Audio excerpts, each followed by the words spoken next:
So hello guys, welcome back to my YouTube channel study vibes. आज हम start करने जा रहे हैं क्लास 12th केमिस्ट्री का चैप्टर अल्कोहल, फिनॉल और ईथर। इसमें सबसे पहला आता है प्रिपरेशन ऑफ अल्कोहल्स। को हम अल्कोहल की कैसे प्रिपेयर कर सकते हैं? तो अल्कोहल को हम कैसे प्रिपेयर कर सकते हैं? From the alkenes. एल्कीन से हम अल्कोहल को प्रिपेयर कर सकते हैं। तो कैसे होता है prepare? Alkene react with water in the presence of acid to form alcohol. अब हमें एल्कीन से अल्कोहल बनानी, तो हमें एल्कीन्स में क्या क्या डालना पड़ेगा? एल्कीन्स में हमें water in the presence of acid, तब जाके हमारा अल्कोहल फॉर्म होगा। अब आपको पता होगा एल्कीन्स क्या होते हैं। एल्कीन्स मतलब सी डबल बॉन्ड सी, ये होते हैं alkenes. Alkenes C double bond C. तो एल्कीन्स दो टाइप के होते हैं इन द, एक तो सिमेट्रिकल एल्कीन्स होता है और एक अनसिमेट्रिकल एल्कीन्स होता है। सिमेट्रिकल एल्कीन्स में क्या होता है? In the case of symmetrical alkenes water are easily added to form alcohols. अब देखो सिमेट्रिकल और अनसिमेट्रिकल एल्कीन्स मैं आपको बता देती हूँ क्या होते हैं। सी डबल बॉन्ड सी, यो तो ये आपका एल्कीन्स। अब सिमेट्रिकल और अनसिमेट्रिकल का क्या मतलब है? सिमेट्रिकल मतलब यहाँ पे एक हाइड्रोजन, यहाँ पे हाइड्रोजन, यहाँ पे हाइड्रोजन, यहाँ पे। सिमेट्रिकल मतलब ये डबल बॉन्ड कार्बन है ना, तो इसके भी यहाँ पे और यहाँ पे सेम बैलेंस होना चाहिए। अगर यहाँ पे दो हाइड्रोजन है तो यहाँ पे भी दो हाइड्रोजन होने चाहिए। अगर यहाँ पे सपोज करो CH3 ग्रुप होता तो यहाँ पे भी CH3 ग्रुप होता, मतलब बैलेंस होना चाहिए दोनों के में। डबल बॉन्ड कार्बन में इधर और इधर दोनों तरफ बैलेंस होना चाहिए, तब जाके वो क्या होता है? सिमेट्रिकल एल्कीन कहलाता है। और अनसिमेट्रिकल में इसका उल्टा हो जाता है। अनसिमेट्रिकल में क्या होता है? CH3 CH2 double bond CH2। अब देखो इसमें इन कार्बन में डबल बॉन्ड है तो इस तरफ CH3 है और इसके तरफ कुछ भी नहीं है, तो क्या होगा? अनसिमेट्रिकल एल्कीन होंगे। अनसिमेट्रिकल एल्कीन तो इसी टाइप से जो सिमेट्रिकल एल्कीन होते हैं, अगर उसमें वाटर डालेंगे, अगर इन सिमेट्रिकल एल्कीन में वाटर और एसिड के प्रेजेंस में हम क्या करेंगे? अल्कोहल्स फॉर्म करना चाहेंगे तो वो इजिली फॉर्म हो जाते, कोई दिक्कत नहीं आती। पर इन the case of unsymmetrical alkene, अगर हम अल्कोहल बनाना चाहते हैं अनसिमेट्रिकल एल्कीन से, तो हमें क्या करना पड़ेगा? हमें मार्कोनिकॉफ रूल की हेल्प लेनी पड़ेगी। तो मार्कोनिकॉफ रूल क्या होता है ये भी समझ लेते हैं। तो मार्कोनिकॉफ रूल क्या कहता है? मार्कोनिकॉफ रूल कहता है कि negative part will go to that double bond carbon carbon atom which atom which have less hydrogen atom। अब देखो मार्कोनिकॉफ रूल ये कहता है कि नेगेटिव पार्ट वहां जाएगा जहां पे हाइड्रोजन के नंबर लेस हो गए। अगर मतलब सपोज करो C डबल बॉन्ड C और यहाँ पे एक H है और यहाँ पे दो H है, तो नेगेटिव पार्ट जो होगा ना, जो हम मिक्स कर रहे हैं वाटर का, सपोज करो H पॉजिटिव और OH नेगेटिव में टूटता है वाटर, H2 होता है ना, तो H पॉजिटिव और OH नेगेटिव में टूटता है वाटर। तो नेगेटिव पार्ट वहां जाएगा जहाँ पे हाइड्रोजन के नंबर लेस हो गए। ये डबल बॉन्ड कार्बन एटम है, डबल बॉन्ड कार्बन एटम की उस हाइड्रोजन पे जाएगा जहां पे हाइड्रोजन के नंबर कम है। तो यहाँ पे तो दो है और यहाँ पे एक है, तो नेगेटिव पार्ट कहाँ जाएगा? जहाँ पे हाइड्रोजन के नंबर लेस है, तो यहाँ पे OH जाके जुड़ जाएगा। अभी हम रिएक्शन में इसको अच्छे से समझेंगे। अभी फिलहाल के लिए इतना ही समझ लो कि मार्कोनिकॉफ रूल ये कहता है कि नेगेटिव पार्ट वहां पे जाता है जहां पे हाइड्रोजन के नंबर लेस होते हैं। और कहा? डबल बॉन्ड कार्बन एटम में जो हाइड्रोजन के नंबर लेस होते हैं वहां पे जाता है नेगेटिव पार्ट। तो सबसे पहले रिएक्शन देखते हैं। किसकी रिएक्शन देखेंगे? हम सबसे पहले देखेंगे सिमेट्रिकल एल्कीन की रिएक्शन। तो इसमें क्या होता है? C डबल बॉन्ड C, यहाँ ये एरो के मतलब क्या है? यहाँ पे हाइड्रोजन है, ठीक है, यहाँ पे हाइड्रोजन। और जब हम इसमें वाटर ऐड करते हैं, वाटर ऐड करते हैं किसकी प्रेजेंस में? एसिड की प्रेजेंस पे, तब जाके हमारा अल्कोहल बनेगा ना। Alkene react with water in the presence of acid to form alcohol. Alcohol बनाना है तो हमें वाटर लेना पड़ेगा और एसिड लेना पड़ेगा, तब जाके हमारा अल्कोहल बनेगा। तो कैसे बनेगा? अब देखो हमारा वाटर कैसे ब्रेक होता है, H पॉजिटिव और OH नेगेटिव हमने बचपन से पढ़ा है। H2O कैसे ब्रेक होता है, H पॉजिटिव और OH नेगेटिव। तो कहीं पे भी जोड़ दो, H को भी कहीं पे भी जोड़ दो और OH को भी कहीं पे जोड़ दो। सपोज करो इसको यहाँ पे कर दो और इसको यहाँ पे कर दो, तो कोई फर्क नहीं पड़ेगा। तो क्या होगा, जब इसको आप ज्वाइन करोगे तो ऐसा होगा C डबल बॉन्ड H और C double bond OH।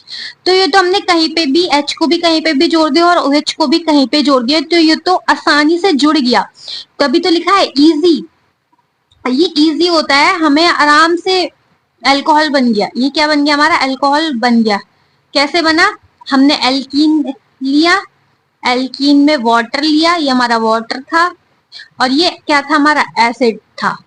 Alkene में जब वाटर डाला एसिड की प्रेजेंस में, तो हमारा क्या बन गया, अल्कोहल बन गया।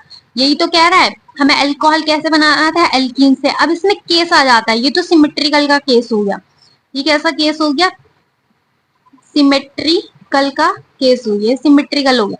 अब अनसिमेट्रिकल में क्या होता है, अनसिमेट्रिकल में क्या होता है, देखो अनसिमेट्रिकल में क्या होता है, अनसिमेट्रिकल में मैंने आपको बता दिया कुछ नहीं होता, बस मार्कोनिकॉफ रूल का आपको फॉलो करना पड़ता है। तो क्या होगा, CH3 bond CH double bond CH2 plus H2O, किसकी प्रेजेंस में, एसिड की प्रेजेंस में। और क्या लेंगे हम, बस H2O ले लिया। ये हमारा क्या हो गया, हमारा एल्कीन हो गया, ये हमारा वाटर हो गया, और ये क्या हो गया, हमारा एसिड हो गया। अब हम इसको क्या करते हैं, अब हम इसको मार्कोनिकॉफ रूल लगाते हैं, क्योंकि अनसिमेट्रिकल एल्कीन है। मैंने आपको बताया था अनसिमेट्रिकल एल्कीन में बैलेंस नहीं होता है। अगर एक CH3 है तो यहाँ पे एक CH3 नहीं है। डबल बॉन्ड कार्बन के दोनों तरफ बराबर के ग्रुप नहीं जुड़े, एक यहाँ पे CH3 जुड़ा और यहाँ पे कुछ जुड़ा ही नहीं है, ये तो S2 इधर का है। तो अब क्या करेंगे, हम मार्कोनिकॉफ रूल लगेंगे। आपको पता है वाटर कैसे ब्रेक होता है, H पॉजिटिव और OH नेगेटिव में ये ब्रेक होगा।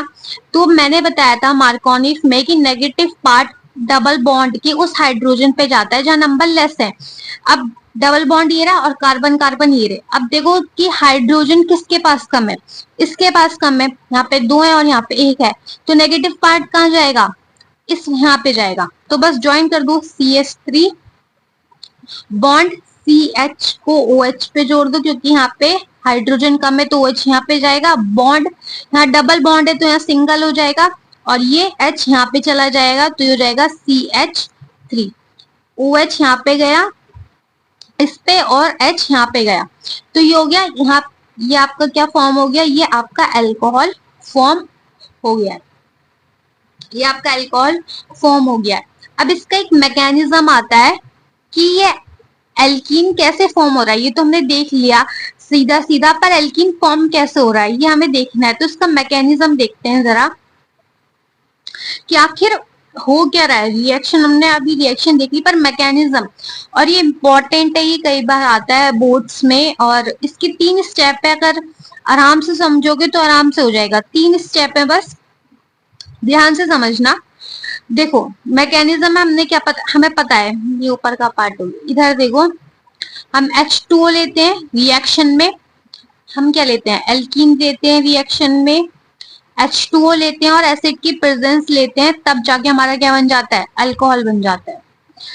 तो इन दोनों को साथ में ले लो, H2O और H पॉजिटिव को हम क्या लिख सकते हैं, H3O पॉजिटिव भी लिख सकते हैं।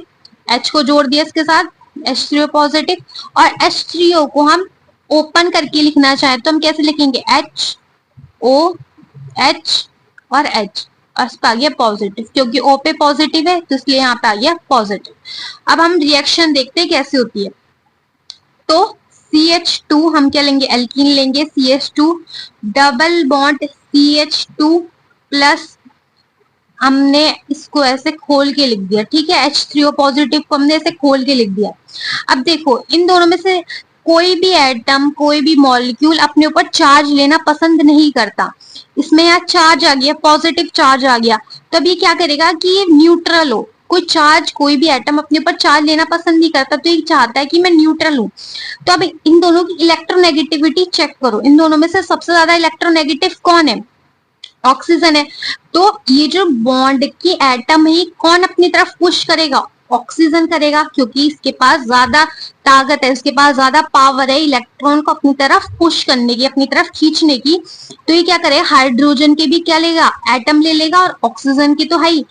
एक बॉन्ड दो एटम से मिलके बना होता है, ठीक है, एक बॉन्ड दो इलेक्ट्रॉन या फिर इलेक्ट्रॉन से मिलके बना होता है, ठीक है। तो ये दो इलेक्ट्रॉन है, तो ये क्या करेगा, ये इलेक्ट्रोनेगेटिव है, तो ये अपनी तरफ पुश कर लेगा इस बॉन्ड के इलेक्ट्रॉन को। अब यहाँ से हाइड्रोजन बाहर चला जाएगा और ये इलेक्ट्रॉन इसकी तरफ आ जाएंगे, तो ये पॉजिटिव चार्ज हट जाएगा। अब ये सिमेट्रिकल एल्कीन है, हाइड्रोजन को आप, ये जब ये हाइड्रोजन यहाँ से बाहर हुआ है तो इन दोनों में से किसी के पास जाके जुड़ेगा, तो यहाँ पे आएगा CH3 bond CH2 plus H2O, ठीक है। अब देखो इसके पास, इसकी वैलेंसी चेक करो, एक कार्बन कितनी वैलेंसी बनाता है, 4, 1 2 3 4, तब जाके पूरा सेटिस्फाइड होता है, इसके पास 4 वैलेंसी होती है, ठीक है, 4 होती है इसके पास वैलेंसी। और यहाँ पे चेक करो इसकी कितनी हो रही है, इसकी देखो 3 हाइड्रोजन से और एक इस वाले कार्बन से, 3 इस हाइड्रोजन से जुड़ा और एक इस वाले कार्बन से जुड़ा है, इसकी तो सेटिस्फाइड है, ये तो पूरा सेटिस्फाइड है, ये खुश है। पर इसकी चेक करो, ये 2 इससे जुड़ा है, 2 हाइड्रोजन से जुड़ा है और एक इस वाले से जुड़ा है, इसकी कितनी हो रही है, 3, इसकी 3 ही हो रही है, पर चाहिए कितनी हमें, 4 चाहिए, 4। तो क्या होगा, इस पे पॉजिटिव चार्ज आ जाएगा, क्यों आ जाएगा, क्योंकि इसकी वैलेंसी पूरी नहीं हो रही है। अभी बेचारा बैठ के रो रहा है कि मेरी वैलेंसी पूरी करो, इसलिए इसने अपने ऊपर चार्ज रख लिया है। अब होता है कि आपको पता होगा कि H2O में आपके पास 2 लोन पेयर होते हैं, कितने लोन पेयर होते हैं, 2 लोन पेयर होते हैं। नहीं भी पता को तो कोई भी बात नहीं, यहाँ पे 2 लोन पेयर होते हैं, ठीक है, H2O के मॉलिक्यूल में 2 लोन पेयर होते हैं, तो यहाँ पे 2 लोन पेयर है। अब इसको, इस रिएक्शन को, ये वाला जो पार्ट है इसको यहाँ लिखो, ये स्टेप 1 था, ठीक है, ये स्टेप लिख लेना अपनी नोट्स में, ये स्टेप 1 था। स्टेप 2 क्या होगा, CH3 bond CH2 plus H2O, ये 2 लोन पेयर आ गए, और ये बेचारा बैठ के रो रहा है कि मेरी वैलेंसी पूरी करो, मैं सिर्फ 3 एटम से 3 उससे बॉन्डेड हूँ, मुझे 4 चाहिए। तो ये क्या करेगा, ये जो लोन पेयर है ना, ये जाएंगे इसके पास इसकी वैलेंसी पूरी करने, ठीक है। अब इसकी वैलेंसी पूरी करने जाएंगे तो ये CH3 बॉन्ड CH2, अब ये जो ऑक्सीजन है इससे बॉन्डेड हो जाएगा, क्योंकि इसने अपने लोन पेयर डोनेट करे हैं, तो ये इससे जाके बॉन्ड हो जाएगा O। ऑक्सीजन के पास है ना 2 लोन पेयर, तो इसने अपने डोनेट करे, तो यहाँ पे बॉन्डेड हो जाएगा इसकी बॉन्ड पूरा करने के लिए, तो इससे बॉन्ड हो गया। और इसके पास कितने H थे यहाँ पे, 2, तो एक H यहाँ पे और एक H यहाँ पे।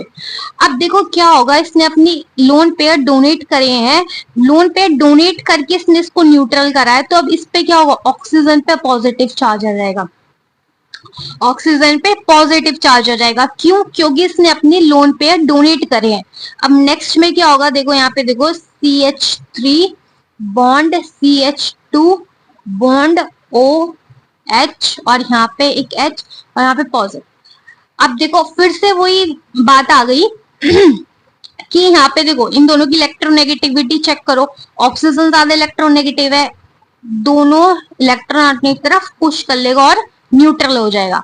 अब ये हाइड्रोजन यहाँ से आउट हो जाएगा, और किसकी प्रेजेंस में हो रहा है, H2O की प्रेजेंस में हो रहा है, ठीक, यहाँ लोन पेयर है इसके, तो क्या होगा, CH3 CH2, और यहाँ पे बस क्या बचा, O और H, क्योंकि हाइड्रोजन तो बाहर हो गया और ये अपना, इसने अपनी चार्ज को भी फुलफिल कर लिया, पूरा न्यूट्रल हो गया है, इससे अपने इलेक्ट्रॉन ले लिए, तो ये हो गया O बॉन्ड O और H, क्योंकि O और H पॉजिटिव बचा नहीं, क्योंकि इलेक्ट्रॉन ले लिए। अब लास्ट में क्या निकलेगा, ये H और H2O, ये तो क्या बनेगा, H3O और 2 लोन पेयर, ठीक। तो ये होती है मैकेनिज्म पूरी, ये थी इसकी मैकेनिज्म। और ये पूरा हमने सीखा कि एल्कीन से हम अल्कोहल कैसे बना सकते हैं, मार्कोनिकॉफ रूल क्या होता है, और सिमेट्रिकल और अनसिमेट्रिकल एल्कीन क्या होते हैं, ये पूरी मैकेनिज्म थी। अगर किसी को मैकेनिज्म समझ में ना आई हो तो प्लीज वो दोबारा रिपीट करके देख ले, क्योंकि ये एक बार में समझ में नहीं आती। उसको आप जब तक 2 या 3 बार नहीं देखोगे तो समझ में नहीं आएगी। और ये इम्पोर्टेंट है, ये इम्पोर्टेंट भी है, बोर्ड्स के लिए तो खासकर इम्पोर्टेंट है। मैकेनिज्म हो सकता है इस बार के पेपर में आ भी जाए। चलो, थैंक यू।